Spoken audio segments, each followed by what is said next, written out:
हुँ, नमस्ते। सनातन संवाद for sustainable life में आप सबका स्वागत है। मैं हूँ संजीव मिड्ढा और मेरे साथ में ईशान शर्मा। ईशान शर्मा जी, ईशान सचदेवा, सॉरी, बोलना था, ईशान शर्मा बोल गया, ईशान सचदेवा जी। तो ईशान सचदेवा जी के बारे में किसी भी किस्म की इंट्रोडक्शन देने की ज़रूरत नहीं है। एक वेंचर कैपिटलिस्ट हैं और बहुत अच्छे-अच्छे प्रोजेक्ट्स के अंदर ये अपनी कंसल्टेंसी भी देते हैं और इन्वेस्टमेंट्स भी करते हैं। और डिफेंस में मैन्युफैक्चरिंग के अंदर इनका खास इनका इंटरेस्ट रहता है और ये डिफेंस स्टार्टअप्स वगैरह में उनके एस्टैब्लिश बिज़नेसेस में काफ़ी ज़्यादा अच्छे लेवल पे अपनी कंसल्टेंसी देते हैं, इन्वेस्टमेंट्स भी लगाते हैं। अ, अब हम लोगों ने आज से पहले जितनी भी वीडियोस रिकॉर्ड करी हैं, तो हमारा मकसद कभी भी जियोपॉलिटिक्स को कवर करने का नहीं होता है। और हम लोग हमेशा कुछ ना कुछ सस्टेनेबल लाइफ से जुड़ी हुई चीजों को ही सामने लाने की कोशिश करते हैं, जिससे मैनकाइंड का, मानवता का कुछ ना कुछ फायदा हो सके। मगर पिछले दिनों में जो हाल ही में पिछले 2 दिन के अंदर जो हादसा हुआ है कश्मीर में पहलगाम में, जहाँ पे इनोसेंट सिविलियंस की डेथ हुई है, साथ में कुछ आर्मी ऑफिसर्स भी वहां पे प्रेजेंट थे, एयरफोर्स और नेवी के, तो उनकी भी डेथ हुई है टेररिस्ट शूट आउट के अंदर। पहलगाम में जो एक एरिया था जिसको मिनी कश्मीर कहते थे, वहां पे लगभग 27-28 लोगों की, 79 लोगों की हत्या कर दी गई और कईयों को तो पॉइंट ब्लैंक रेंज से मारा गया, चुन चुन के मारा गया, उनसे उनका धर्म और जात वगैरह पूछ के मारा गया। तो ये बड़ा एक हैरान कर देने वाला, दुख दुख कर दे बहुत गुस्सा दिलवाने वाला, बहुत दुखी करने वाला कि ऐसा इंसिडेंस हुआ कि जिसने पूरे देश को हिला के रख दिया। और लोग अब सड़कों पे उतर रहे हैं, वो कहने की नहीं, इसका बदला अब लेना चाहिए। गवर्नमेंट ने पिछले कल से कुछ एक्शन भी लिए हैं। मगर इसको थोड़ा सा विस्तार से समझने में मैं ईशान ईशान जी की मदद चाहूंगा कि वो अपना नजरिया बताएं कि वो इस चीज को किस नजरिए से देखते हैं। उनके हिसाब से ये हादसा वहां पे क्यों हुआ, मतलब इसके पीछे जो भी वो अपना नजरिया रखना चाहे, उसको मैं सुनना चाहूंगा उनकी तरफ से। ईशान जी, द फ्लोर इज योर्स। आप बताएं, आपका इसको, इस पूरे हादसे को किस नजरिए से देखते हैं। सर इसमें फ्लोर तो नहीं, मतलब जो पिछले 2 दिन पहले तो पाकिस्तानियों ने किया, ये श्योर है पाकिस्तानियों ने किया है, हम क्लियर हैं। हम यहाँ पे बेवकूफ़ी ये करते हैं कि हम जब भी पाकिस्तान से अटैक होता है या किसी और पड़ोसी देश से अटैक होता है, हमारे यहाँ के कुछ ना कुछ पॉलिटिशियन उठ के खड़े हो जाएंगे, कहेंगे हिंदू मुस्लिम ना करो। किसने हिंदू मुस्लिम किया है, पहले ये बताओ। क्या आप और मैं जाके सड़कों पे हिंदू मुस्लिम कर रहे हैं या कोई आम मुसलमान कर रहा है ऐसा? फिर एक वर्ड उठ रहा है कि डेमोग्राफी चेंज हो रही है। डेमोग्राफी भी कैसे चेंज हो रही है? बिना पॉलिटिकल वेस्टेड इंटरेस्ट की डेमोग्राफी भी कैसे चेंज हो रही है? और पॉलिटिकल वेस्टेड इंटरेस्ट जहाँ हमारा हारा है। सबसे पहली बात है, सस्टेनेबल लाइफ की हम बात करें तो लाइफ ही नहीं होगी। सस्टेनेबल कैसे रहोगे आप? सस्टेनेबल के अंदर सिर्फ ये नहीं है कि हमें किस तरीके की चीजें, किस तरीके नहीं। सस्टेनेबिलिटी का मतलब सर्वाइवल ऑफ फिटेस्ट की तरफ भी, वो भी एक सस्टेनेबिलिटी है। How we can sustain our nation, how we can sustain our life. जो माहौल बिगड़ा है, जो पाकिस्तानियों का एजेंडा था, क्लियर का मकसद था अटैक करने का, क्योंकि कुछ हमारे बड़े ऑफिसर्स वगैरह वहाँ पे छुट्टी मनाने गए हुए थे। क्लियर कट इन्फॉर्मेशन थी ये। इस जगह पे छुट्टी मार, और वो आर्मी ऑफिसर्स के बारे में उनको इन्फॉर्मेशन कैसे पूछी? लोग कहते हैं हाँ, उनका इंटेलिजेंस स्ट्रांग था, obviously there must be some holes. Secondly, हम अपनी इंटेलिजेंस फेलियर की बात करते हैं। हमारी इंटेलिजेंस फेलियर कैसे है? हम इसराइल से अपने आप को कंपेयर करते हैं। क्या इसराइल की तरह हम नेशनलिस्ट हैं? क्या इसराइल का एक करोड़ भी उनकी आबादी नहीं है, लेकिन वहाँ के सारे एक एक सिटीजन वहाँ की इंटेलिजेंस के अंदर एक भागीदार है? क्या हम लोग हैं? मैं हूँ इस देश की इंटेलिजेंस, मैं आज से बीड़ा देता हूँ। क्या आप लोगों साथ में, क्या हम लोग देश के लिए कुछ इस तरीके की इंफॉर्मेशन शेयर कर रहे हैं? क्या इस तरीके का बीड़ा हम ले रहे हैं कि मैं इंटेलिजेंस तो फट, एक अटैक हुआ, हमने इंटेलिजेंस फेलियर करके बीड़ा डाल दिया? हम किस हद से ही ये क्वेश्चन करने वाले बनते हैं जब हम खुद अंदर से वीक हैं? कुछ होता नहीं। वहाँ पे हिंदू मुस्लिम सड़कों, पूरा पूरा कश्मीर सड़कों पे आया हुआ है। दो दो वीडियो का आगे की हंसते हुए कर रहे हैं। वो तो किस बात पे हंस रहे हैं, क्या नहीं हंस रहे हैं, हमें क्या पता। हम उसका नैरेटिव सेट कर रहे हैं कि पाकिस्तानियों का एजेंडा ही था कि हिंदू मुस्लिम को डिवाइड करना। पहले मीडिया के अंदर हमारी खबर दबाएगी कि जो वो घोड़ा चालक था जो मुस्लिम था, बकायदा उसकी ये स्टेटमेंट दी। अब तो डॉक्यूमेंटेड है, ऑनलाइन भी वो सारी की सारी वीडियोस अवेलेबल। जैसे जब वो कह रहा था कि ये मेरी बहन है, मैं नहीं मार रहा हूँ, जब तब उसे गोली मारी गई। उन्होंने विलफुली ये पाकिस्तानियों ने किया था, कोई आज का प्लान नहीं था, पहले से प्लान था। तो ये मौका इस वजह से था कि दे गॉट अपॉर्चुनिटी, क्योंकि आर्मी कह रहा हूँ, कुछ गवर्नमेंट ऑफिसर्स वहाँ पिकनिक मनाने गए। ये ऑब्वियस है, ये इन्फॉर्मेशन वहाँ गई है किसी तरीके से इनके पास, तो और ये भी पता था कि कौन सा इलाका है, यहाँ पे सिक्योरिटी क्यों वीक होती है, क्योंकि 1 किलोमीटर से भी ज्यादा अंदर आता है ये हमारे बॉर्डर से, कई किलोमीटर अंदर है। सेकेंडली, ये एक टूरिस्ट हब है, यहाँ के अंदर सिक्योरिटी हाई उस तरीके से भी नहीं कर सकते थे, क्योंकि इनसिक्योरिटी आती है, कोई भी वहाँ पे टूरिस्ट जाएगा जहाँ हम सिक्योरिटी हाई रखते हैं। तो बहुत सारी चीजें एक साथ थी, सिर्फ नेवी ऑफिसर नहीं था वहाँ पे, एक आईबी ऑफिसर भी था। ये बहुत कोऑर्डिनेटेड अटैक था उनकी तरफ से। हमारी तरफ से भी की हुई कि हम अपने अंदर ही सवाल उठाने लग जाते हैं। सबसे पहले एक पॉलिटिशियन की, हमारे रॉबर्ट वाड्रा जी की आ गई स्टेटमेंट कि हिंदू मुस्लिम मत करो, कोई मजबूरी, क्या मतलब है यार, ये क्यों ये देशद्रोह नहीं है, ये तो रॉबर्ट वाड्रा ने स्टेटमेंट करी है, क्यों इस चीज पे एक्शन नहीं है, क्यों हम लोग इतने वीक है कि इस चीज पे आवाज नहीं उठा सकते। जब आवाज उठा रहे हैं तो हमारे सुप्रीम कोर्ट भी तैयार बैठे उसको दबाने के लिए। क्यों? सुप्रीम कोर्ट कौन है? सुप्रीम कोर्ट एक नेशन है, या नेशन हमारा भारत है, इंडिया है, जो एक जो जिस तरीके से लॉ मेकर्स का क्या मतलब है, अगर वहां पे हर चीज पास हो रही है, सुप्रीम कोर्ट कौन है बीच में अपनी टिप्पणियां करने का, बजाय लॉ को इंटरप्रेट करने के वो अपने पर्सनल इंटरप्रिटेशन कैसे लेके आ रहे हैं। पिछले साढ़े कोरोना से लेकर अब तक इतनी चीजें उनके सामने आई हैं, कुछ कहने की बात है, कोई भी बन रहा हो।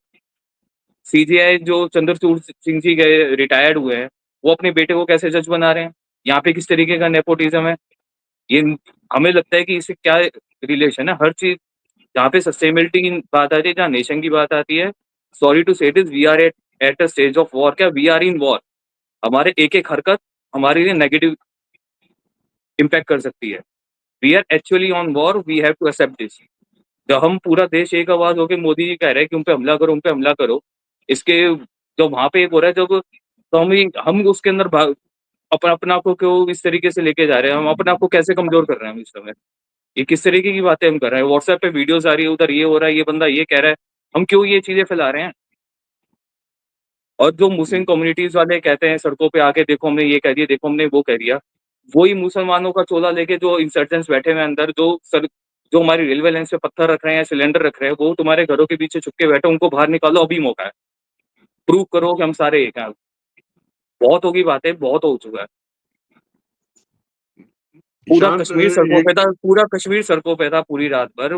क्लियर कट था कि कश्मीर हिंदुस्तान का हिस्सा है, लेकिन बदले में हम क्या कर रहे हैं? 30,000 सैलानी उठ के आ गए हैं। मतलब क्या है इस बात का? इकोनॉमी का मतलब भी पता है कि कैसे चलती है। फिर महंगाई बढ़ेगी, फिर बोलेंगे हाय तौबा मचाएंगे कि वॉर कर दी थी, उस पर अटैक कर दिया, उस पर अटैक करी, क्या मतलब है इस बात का?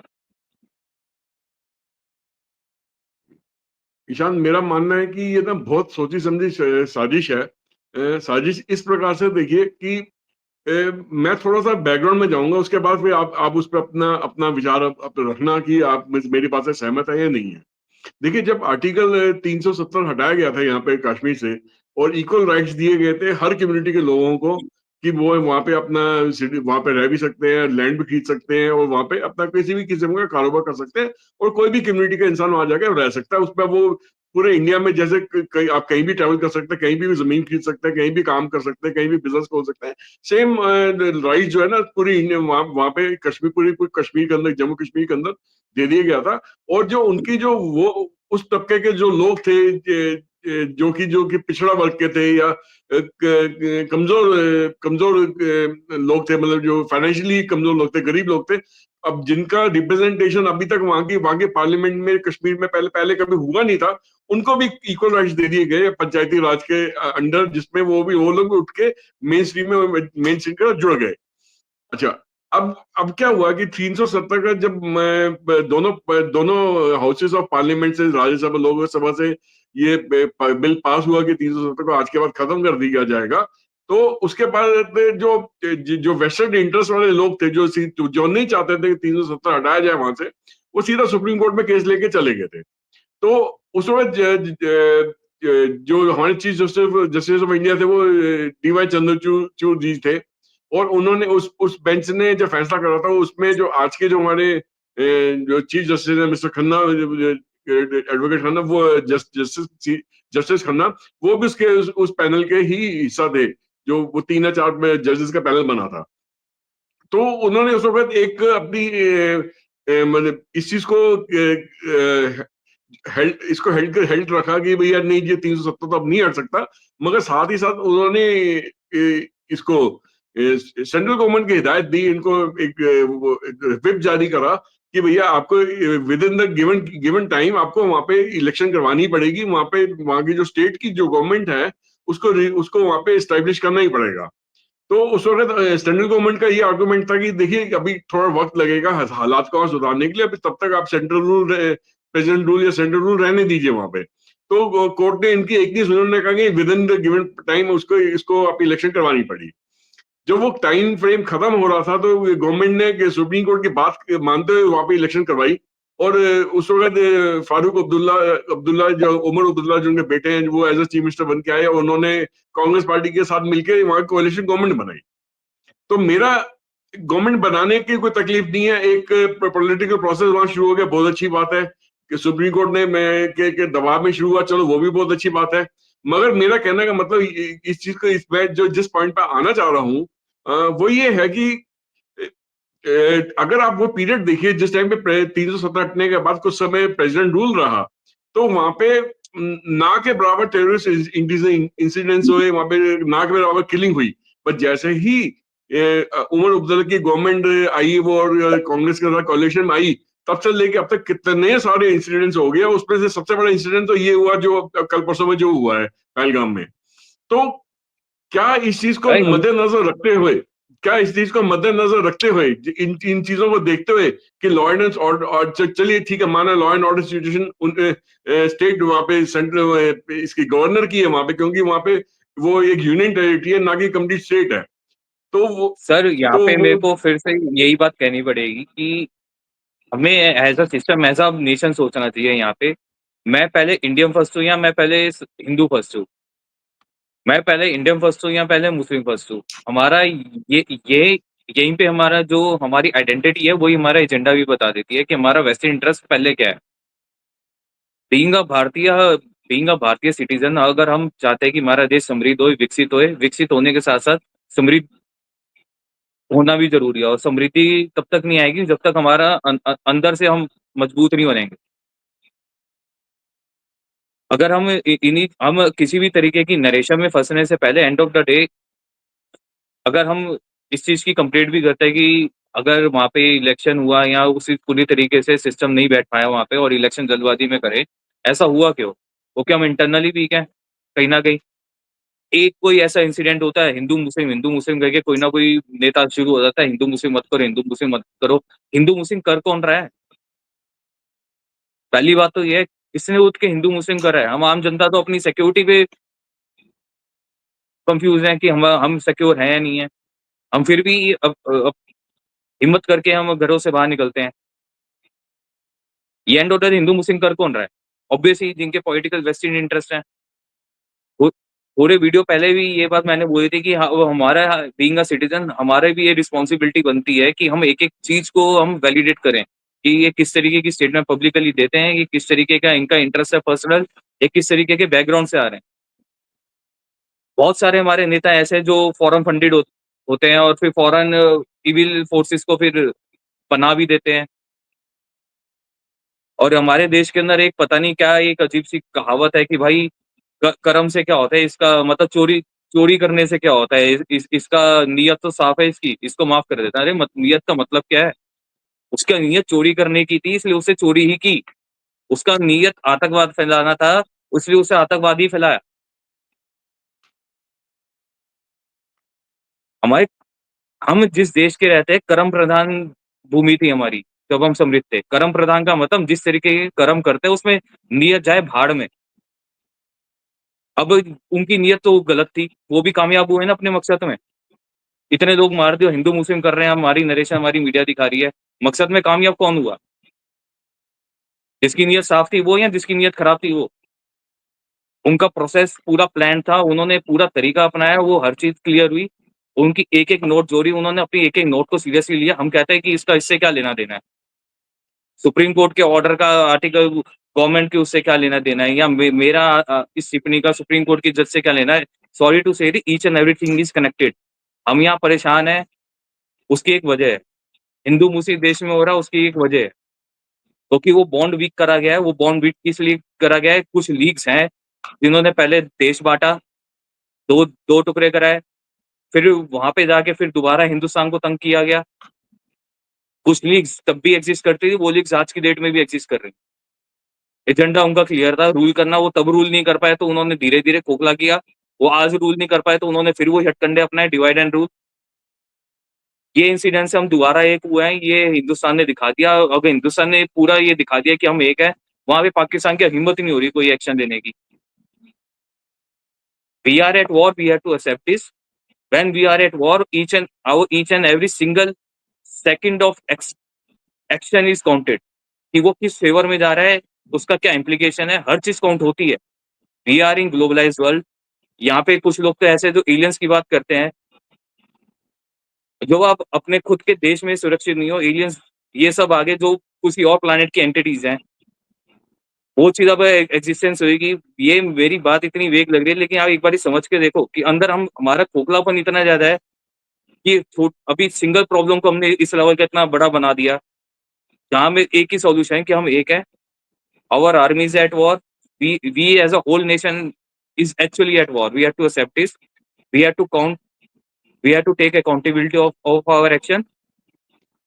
और जो भी हम कर रहे हैं, वो हम इस देश के लिए कर रहे हैं या पर्सनल इंटरेस्ट के लिए कर रहे हैं, हमें अपने माइंड में क्लियर होना चाहिए। वही हमारा एजेंडा है।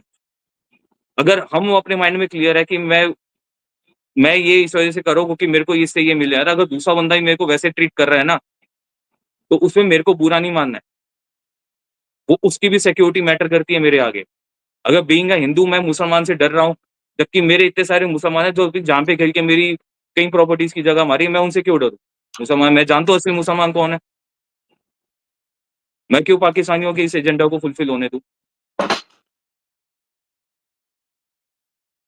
हम लोग साथ में खेले हैं, कूदे हैं, साथ में पढ़े हैं कई मुसलमान दोस्त। मैं उ उन पे भरोसा करूँ या पाकिस्तानियों पे वो करूँ जो अंदर बैठे हुए हैं, और या उन नमूनों पे करूँ जो कोड़ियों के भाव पे कुछ भी करने को तैयार होता है। उनका प्रोफ़ेशन है वो दंगा करना। वो मुसलमान दंगा नहीं कर रहे, वो दंगाई प्रोफ़ेशन, उनका प्रोफ़ेशन ही दंगा करना है। हमने ये एक्सेप्ट करना पड़ेगा बीइंग अ हिंदू। वो मुस्लिम कम्युनिटी से बिलॉन्ग करते हैं, वो उन उसी कमज़ोरी का फ़ायदा उठा रहे हैं कि हम मुस्लिम-मुस्लिम करके चिल्लाने लग जाते हैं। और यही वजह है कि मुस्लिम भी हमारे इसी चीज़ का फ़ायदा उठाते हैं, कि हम सारे एक होके नहीं बात करते, कोई कहता है मुसलमान सही है, ये सही नहीं है, वो सही नहीं है, हमारे एक-एक पॉइंट उठा के वो ऐसे बात करते हैं। जब ये किसानों का आंदोलन हुआ था, अपनी आँखों से देखा था लाइव, कितने नशे में डूबते वो लोग वहाँ पे, जस्ट बिकॉज़ मीडिया में आ रहे हैं या सोशल मीडिया पे आ रहे हैं, 2-4 वीडियो देख के सहानुभूतियाँ दिखाते थे। अरे यार ये किसान है, मान जाओ ना बात। सॉरी टू से दिस, कभी मैं नियत की बात कभी करी थी। वो प्रोटेस्ट कर रहे हैं जस्ट बिकॉज़ उनका राइट है, आपका भी एक राइट है। आप अपने राइट के साथ ईमानदार रहिए और अपने देश का ईमानदार रहिए। हमारा सिस्टम ऐसा हो चुका है कि मतलब 5 बंदे अगर 95 को तंग कर रहे हैं, तो वो ऐसा नैरेटिव सेट कर दिया जाता है, वो 5 अपने हक की लड़ाई लड़ रहे हैं। तो बाकी 95 का हक नहीं है क्या? हक सिर्फ़ वो 5 लोगों का ही है। ये किस तरीके का नेशन है? ये हम किस तरीके के नेशन को बनाने की कोशिश कर रहे हैं? हम विकसित भारत की तरफ जाते हैं, क्या हमारा दिमाग विकसित है? टैक्स के ऊपर थोड़ी बात आती है, हाई टैक्स बढ़ गया, हाई टैक्स बढ़ गया। टैक्स मैनेजमेंट खुद की वीक है हमारी। जो बड़े-बड़े एंटरप्रेन्योर्स जो पुराने ज़माने से चलता आ रहा है, अलग एनजीओ करके अपने फाइनेंस मैनेज करते हैं, अपना टैक्स मैनेज करते हैं। उसको मैं टैक्स मैनेज टर्म भी यूज़ कर रहा हूँ। क्या ये हमारी इकोनॉमी सर्कल में चल रही थी? जब सर्कल में चलनी शुरू हुई तो ऑब्वियसली हमारे दुश्मन जो बैठे हैं, वो हमें एक्सेप्ट करेंगे नहीं, because they are always at war with us. We are actually at war, we have to accept this and we have to take our each and every action according to that only. कि हम ये जो कर रहे हैं इसका implication क्या होने वाला है, और वो हमारी ये कमज़ोरी बना के इसका फ़ायदा तो नहीं उठाने वाला अगला बंदा। हम बीइंग अ हिंदू, हम किसी मतलब पाकिस्तानी अटैक को या फॉरेन अटैक को मुस्लिम अटैक नहीं मानते। लेकिन यही यही मेरी एक्सपेक्टेशन मुसलमानों से भी है। उनके बीच में तो ये इंसर्जेंट्स बैठे हुए हैं मुस्लिम का चोला डाल के, निकालो बाहर अब उनको। बहुत झेल लिया हमने। Being a nation. Now nation comes first. China ने सारे के सारे रिलीजियस बैन करे हैं। मतलब क्या था? कोई वजह थी उसकी? हम चाइना से कंपेयर करते हैं, उतना नेशनलिज्म है हमारे दिमागों के अंदर या दिल के अंदर? रिलीजन क्यों आ रहा है पहले?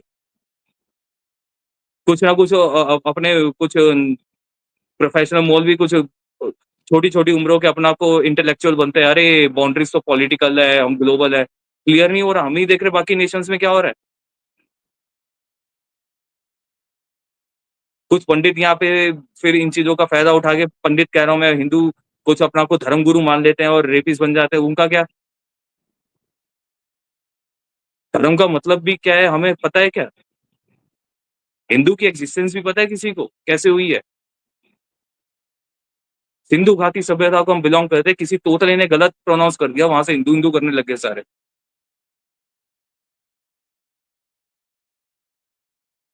और अभी जाके हम इस तरीके की बातें कर रहे हैं, एक व्हाट्सएप वीडियो आती है, देखो ये बंदा क्या कह रहा है, देखो ये बंदा क्या कह रहा है। अरे क्या मतलब है, हम क्यों ये व्हाट्सएप की वीडियोज़ को हम फैला रहे हैं? हमारी सिक्योरिटी एजेंसीज़ हाई अलर्ट पे है, वो काम कर रही है और हम उनका बजाय उनका सपोर्ट सिस्टम बनने के, मैं इस वीडियो में थोड़ी देर पहले भी कहा है कि मैं इस देश का इंटेलिजेंस हूँ, मैं जहाँ मेरा मौका लगेगा मैं साथ दूँगा।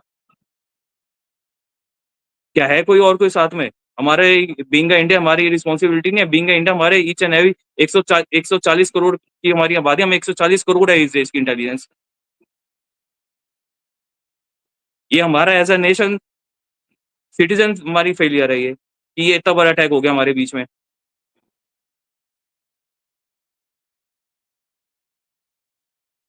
क्यों कर रहे हैं ईशांत हम ऐसी बातें?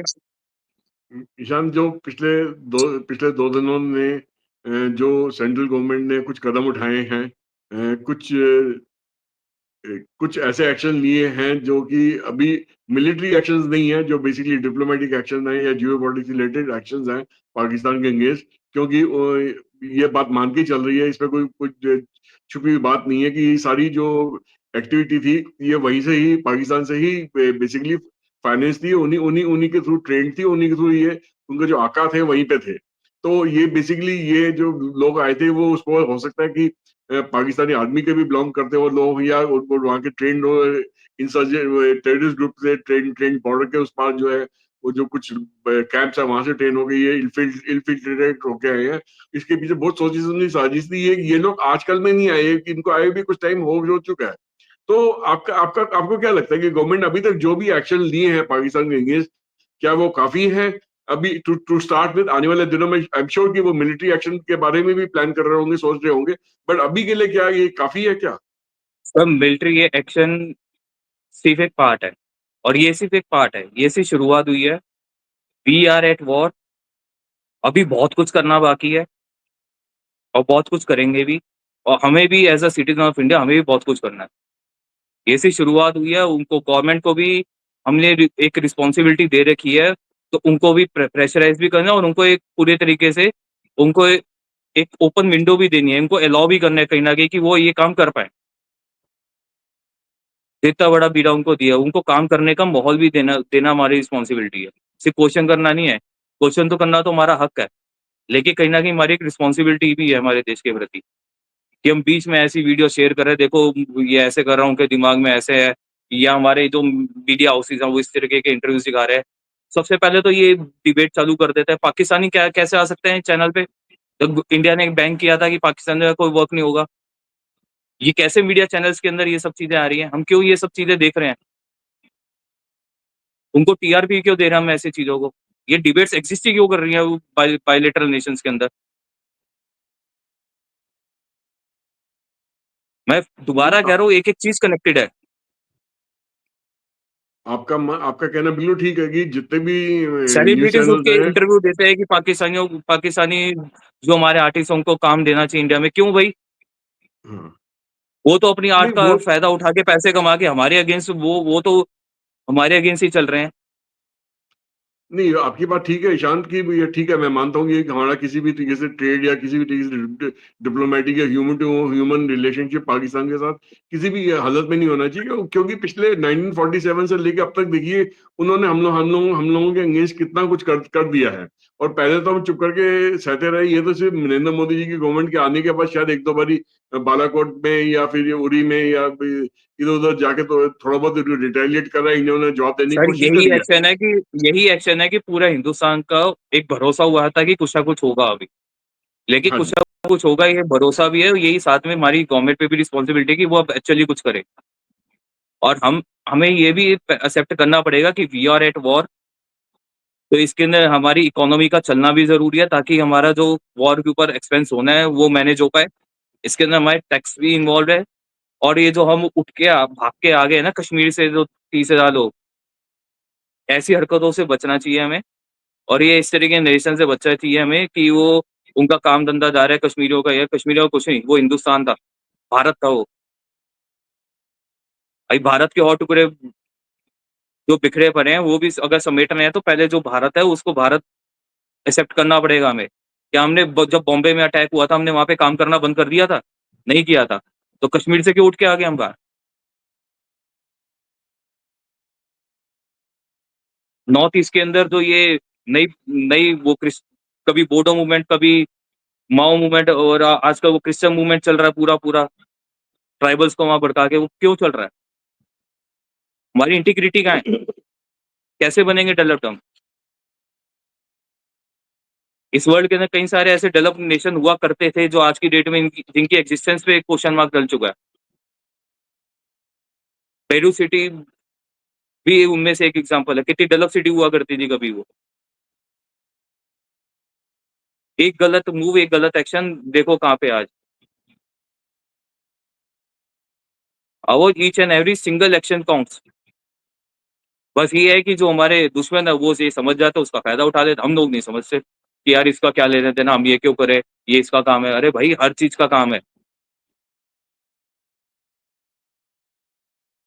ईशांत, एक एक सोच और भी सामने आई है कि देखिए अभी पिछले दिनों जो टैरिफ वॉर अमेरिका और चाइना के बीच में छिड़ गई है, उसमें चाइना काफी परेशान हुआ बैठा है और उसको शायद नहीं समझ आ रहा है कि उसका हल कैसे निकाला जाए, मतलब क्योंकि वो उस पर दबाव दिन पे दिन बढ़ता चला जा रहा है। अच्छा, उसी दौरान जेडी वांस की यहाँ पे जो यूएस के जो वाइस प्रेसिडेंट है उनकी विजिट यहाँ पे तय होती है, वो उनका आना बनता है। तो जेडी वांस बेसिकली सिर्फ घूमने तक तो आए नहीं अपने फैमिली के साथ में, वो बेसिकली यहाँ पे इंडिया के साथ जो ट्रेड डील होनी है उसको उसको ताकत देने आए हैं और आगे की बात करने आए हैं कि भी क्या क्या कुछ आपस में हम वो एक दूसरे से किस लेवल पे कॉपरेट कर सकते हैं। तो साथ ही में बिल्कुल देखो नरेंद्र सर, मोदी जी। आपने भी बिल्कुल एक ये एग्जांपल आपने पूरा सही दे दिया कि हमें लगता है कि इसका उससे क्या लेना देना। हाँ एवरीथिंग काउंट्स। हम एज अ नेशन हम इन चीजों को इग्नोर कर रहे हैं कि हमारे दुश्मन इग्नोर नहीं कर रहे हैं। वो उसी के हाँ, अंदर से अपनी अपॉर्चुनिटी बनाते हैं हम पे अटैक करने की। मैं उसी चीज पे आ रहा हूं मैं कि उसी दौरान नरेंद्र मोदी जी ने अगले दिन ही जेडी वान से मिलने के बाद अगले दिन वो सऊदी अरेबिया गए। चाइना ने पिछले दिनों में सऊदी अरेबिया के अंदर बहुत बड़ा अपना अपना दबदबा बनाने की कोशिश करी है। वहां के जितना भी सोलर एनर्जी से रिलेटेड जो प्लांट्स लग रहे हैं या सोलर फील्ड्स लग रहे हैं उसमें चाइना की काफी मोटी इन्वेस्टमेंट है। बट नरेंद्र मोदी जी भी अपना एक जो एक दबदबा जो है, जो इंडिया और सऊदी अरेबिया का जो ट्रेड है उसमें और ताकत जोड़ने के लिए वहां पे कुछ कई सारे और ट्रेड एग्रीमेंट साइन करने के लिए भी गए। जाहिर है ये चीज चाइना को पसंद नहीं आई कि उस पे तो डोनाल्ड ट्रम्प ने दुनिया भर की टैरिफ लगा रखी है। इधर से डोनाल्ड ट्रम्प ने जेडी वांस को इंडिया भी भेज दिया और इनके साथ ट्रेड रिलेशन भी आगे बढ़ाने की बात कर रहे हैं और साथ में इंडिया सऊदी अरेबिया के साथ भी ट्रेड रिलेशन आगे आगे बढ़ाने की बात कर रहा है। तो मेरा ये मानना है कि ये जो प्लानिंग हुई है ये पिछले कुछ हफ्ते 10 दिन 15 दिन के अंदर जो हुई है, सब दुनिया में जितने भी लीडर्स होते हैं उनके मूवमेंट का तो पता रहता है कि कौन कहाँ पे जाने वाला है, वो पहले से शेड्यूल आ जाता है सबके सामने में। तो उस चीज को देखते हुए मेरा मानना है कि ये जो हरकत हुई है इसके पीछे चाइना का भी बहुत बड़ा हाथ है। उसने बेसिकली पाकिस्तान को उकसा के या पैसा दे के, उनके जर्नल्स बेसिकली पैसा दे के सारा कुछ भी काम करने को तैयार हो सर जाते हैं। ये तो वो सर जो ये टेररिस्ट चीज आउटफिट को जो इमीडिएटली नहीं हुई। स्पॉन्सर करा चाइना गया का है। भी अगर हाथ है, सर चाइना का भी तो अगर हाथ है, तो ये पहले ही हो चुका है। इस जस्ट दैट कि ये मौका मिल गया उनको अपना प्लान एग्जीक्यूट करने का। ये एडवांस प्लान नहीं था, ये मौका भी तब मिला क्योंकि हमारे अंदर से जो हमारी वीकनेसेस है ना, ये खोखले दिमाग जो बैठे हैं अंदर, जिनकी तरफ से इंफॉर्मेशन गई है, क्योंकि हम ये इन्फॉर्मेशन बड़ी दबा रहे हैं कि जो हमारे गवर्नमेंट ऑफिशियल्स जो वहाँ पे पिकनिक पे गए थे, हम ये इन्फॉर्मेशन बहुत आसानी से दबा रहे हैं। वो इन्फॉर्मेशन कहीं न कहीं तो गई है, किसी न किसी के थ्रू तो गई है। अब आपका हम इशारा कहते हैं किसकी कि तरफ हम है? इंटेलिजेंस है, आप हमारी किस जो हमारी सिर्फ बॉर्डर पे सिक्योरिटी फोर्स ही है, हमारी इनसाइड भी है, हमारी साइबर सिक्योरिटी फोर्स भी है, हमारी पुलिस फोर्स भी है। अब उनका भी फर्ज बनता है कि इस चीज़ को नोट किया जाए और इस चीज़ पे भी एक्शन लिया जाए। आपका इशारा किस तरफ है कि ये इंफॉर्मेशन की गवर्नमेंट ऑफिशियल्स भी यहाँ पे आए हुए थे इस एरिया का, सर पहलगाम इस एरिया में घूमने के लिए? ये क्लियर कट डॉक्यूमेंटेड है, आप ऑनलाइन भी जाओगे तो सारे के सारे मिल जाएँगे। कम से कम 6 गवर्नमेंट ऑफिसर से यही वजह थी, उन्होंने नाम पूछा। जहाँ उन्होंने नाम पूछा वहाँ पे उनको कहीं न कहीं ये उसके अंदर एक सेकंड चीज़ उन्होंने दूसरा चीज़ ये डाल दिया, तो उन्होंने एक वहाँ पे जो विक्टिम्स हैं उन्होंने स्टोरी बताई है कि हिंदू अलग हो जाओ, मुस्लिम अलग हो जाओ। ये उन्होंने सेकंड एजेंडा और डाल दिया वहाँ पे। पाकिस्तानियों जो है वो इस समय अपने आप को प्रो मुस्लिम बता रहा है और हर चीज़ के एंटी जा रहा है वो। उनकी क्रिकेट टीम देख लो, जो मौलाना है वही कैप्टन है। उनके आप क्या नाम है सिक्योरिटी इंचार्ज को देख लो, उनकी 1 हफ्ता पहले क्या टिप्पणी आई है। ये सब प्लान था। ये सिर्फ़ मौका ऐसा आया और कहीं न कहीं उन्होंने ये एक दाँव और ऐसा चल दिया कि हिंदू अलग हो जाओ, मुस्लिम अलग हो जाओ, कि हमारे देश में शायद हिंदू-मुस्लिम अलग हो जाएँ, अंदर दंगे हो जाएँ, हम इंटरनली वीक हो जाएँ। ये सिर्फ़ उनके साथ एक तरीके से उनका स्ट्रैटेजिक मूव था, चाहे इन्होंने इम्प्रोवाइज़ किया या प्री प्लान्ड था, ये तो मेरे को नहीं पता।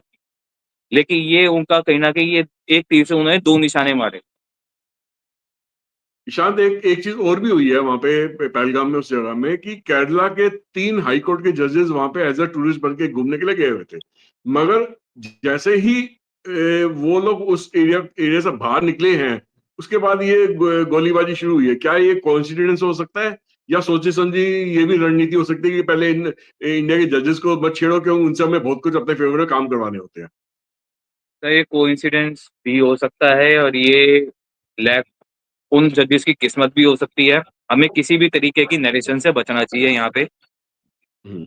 ये कुछ भी ये उन जजेस की खुशकिस्मती भी हो सकती है, ये एक कोइंसिडेंस भी हो सकता है, ये कुछ भी हो सकता है।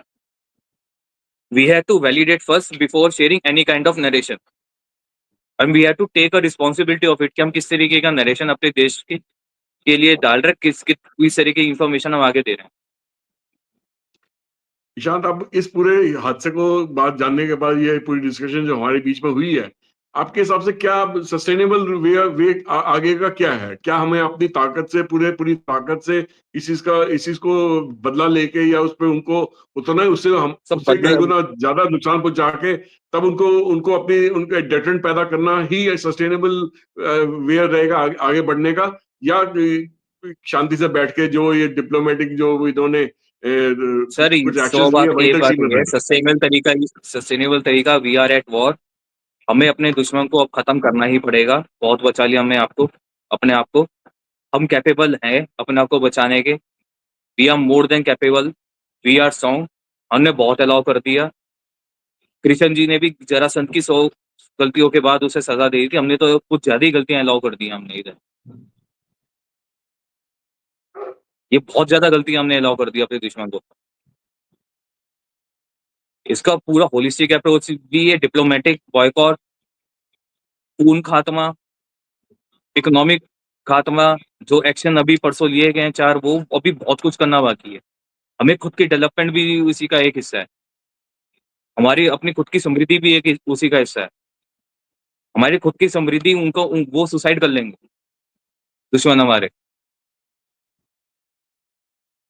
जो हमारे साथ होगा तरक्की कर रहा है, जो हमारे साथ है, हमारे साथ है। आगे पाकिस्तान के अंदर जो माहौल है वो ऑलरेडी सुसाइड के अंदर है। ये एक वजह भी थी, डेस्परेट अटेम्प्ट था उनकी तरफ से कि देखो हिंदुस्तान ने हमारे साथ ऐसा कर दिया। वो क्योंकि वो देश एक नहीं था, वो एक करने की कोशिश भी थी। वो हमारे देश के नाम पे एक करने की कोशिश कर रहे हैं। तो वहाँ पे डिप्लोमेटिक रिलेशन वहाँ हमारे काम आएँगे कि जो अंदर उनके जो वहाँ के हम एक तरीके से प्रताड़ित लोग हैं या रिबेल लोग हैं, जो पाकिस्तान फोर्सेस के अगेंस्ट लड़ रहे हैं, या हम इसको अपनी तरफ से इंडिपेंडेंस नाम दे दें, अपनी फ्रीडम के लिए लड़ रहे हैं। हमें डिप्लोमेटिकली उनके साथ इन्वॉल्व होना चाहिए और वी आर एट वॉर, साम, दान, दंड, भेंट सब कुछ चाहिए हमें। और भी मैं कुछ उम्मीद है करता हूँ हथियार, ईशान। हमें सारे हथियार यूज़ करने हैं। ढाल, तलवार, हम्म। बंदूक, गोला सब। ये कोई आपका बैंक नहीं कहना है है, हमारे पास कि वो रखेगा पड़े-पड़े ये बढ़ता रहेगा। आपका कहना बिल्कुल ठीक है कि ये जो तो जंग है, ये इसको हर लेवल पे लड़ना पड़ेगा, डिप्लोमेटिकली भी, मिलिट्रीली भी, सोशली भी, और जो भी जिस भी तरीके से इसको जंग को लड़ना चाहिए। और एक एक चीज और मैं चाहूंगा कि मतलब हम लोगों को एक मैसेज जाना चाहिए इस कंट्री के लोगों को, इस कंट्री के सिटीजन को। देखिए, अगर हम वॉर में हैं जैसे ईशान बता रहे हैं, तो हर कंट्री का सिटीजन को सबसे पहले तो एक एक अपने आंखों कान खोल के रख चले।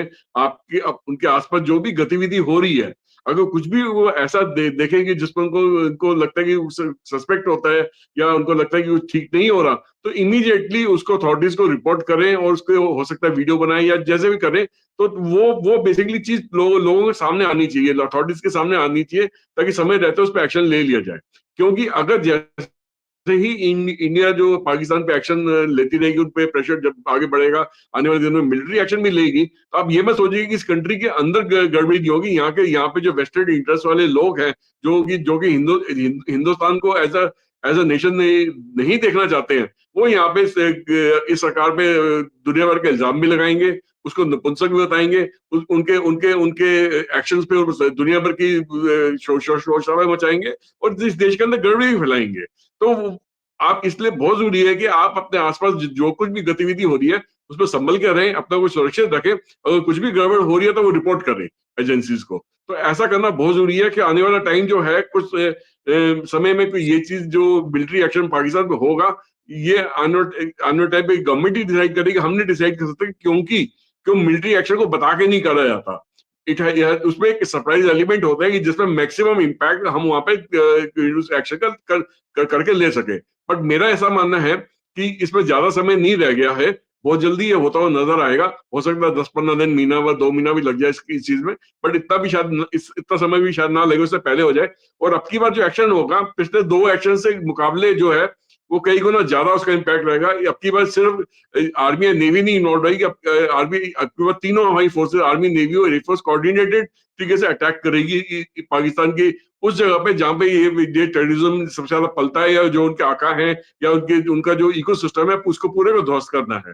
तो ये करना बहुत जरूरी रहेगा। इसके बगैर ये देश कभी भी नहीं सीख पाएगा, जब तक इनको मिलिट्रली आप नुकसान नहीं पहुंचाओगे, जब इनको फाइनेंशियली नुकसान नहीं पहुंचाओगे, तब तक ये सुधरने वाले नहीं है। हो सकता है ये एक्शन भी शायद इनको सिर्फ कुछ देर के लिए रोकेगा, फिर ये सिर उठाएंगे, तो उसके बाद फिर से हमें एक्शन लेना पड़ेगा। तो ये कॉन्टिन्यूस प्रोसेस है, हमें अपना डेटेंट और स्ट्रॉन्ग उस समय करते रहना पड़ेगा, और इन पे एक्शन समय समय पर लेता भी रहना पड़ेगा।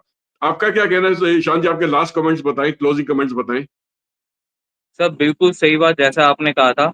हमें यहाँ से अब खुद बीड़ा लेना चाहिए। अपने देशवासी होने का हमें यहाँ पे सिर्फ एहसास नहीं, हमें वो रिस्पॉन्सिबिलिटी भी निभानी है।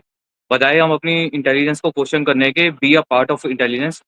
जैसा संजीव सर आपने कहा, बिल्कुल उस तरीके से हमें उनका सपोर्ट सिस्टम बनना पड़ेगा यहाँ पे। हमारी सिक्योरिटी फोर्सेज होगी, हमारी इंटेलिजेंस फोर्सेज होगी, हमारी गवर्निंग फोर्सेज होगी, हम सबको मिलके, हमें 140 करोड़ भारतीयों को मिलके उनका सपोर्ट सिस्टम बनना पड़ेगा। हम इसराइल से कंपेयर करें, हम चाइना से कंपेयर करें, हम अमेरिका से कंपेयर करें, इसी कंपैरिजन से कुछ नहीं होता। हमें खुद भी बीड़ा लेना पड़ेगा। बिल्कुल ठीक बात है। मतलब हम कंपेयर हमें करना आसान है, रिस्पॉन्सिबिलिटी लेना मुश्किल है। बिल्कुल ठीक बात है। मैं उम्मीद करता हूं कि ये जो चर्चा मेरे और ईशान के बीच में आई हुई है, इससे काफी सारी क्लैरिटी मिली होगी हमारे दर्शकों को। और अगर वो अपने अपने भी विचार हमारे साथ शेयर करना चाहे, तो हमारे हमारा जो मेल आईडी साथ में दे रखा होगा, साथ में जो वीडियो के नीचे भी आप अपना अपना जो वहां पे अपना कमेंट्स वगैरह छोड़ सकते हैं। तो हाँ, और इससे जुड़े हुए विषय पे हम आपके सामने एक बार फिर से पेश होंगे। इस विषय के साथ भी आने वाले दिनों में क्या हरकत होती है गवर्नमेंट की तरफ से, उस पर भी हमारी पैनी नजर रहेगी। उसके बारे में भी हम आने वाले दिनों में और वीडियोस लाने की कोशिश करेंगे। और तब तक के लिए धन्यवाद। धन्यवाद।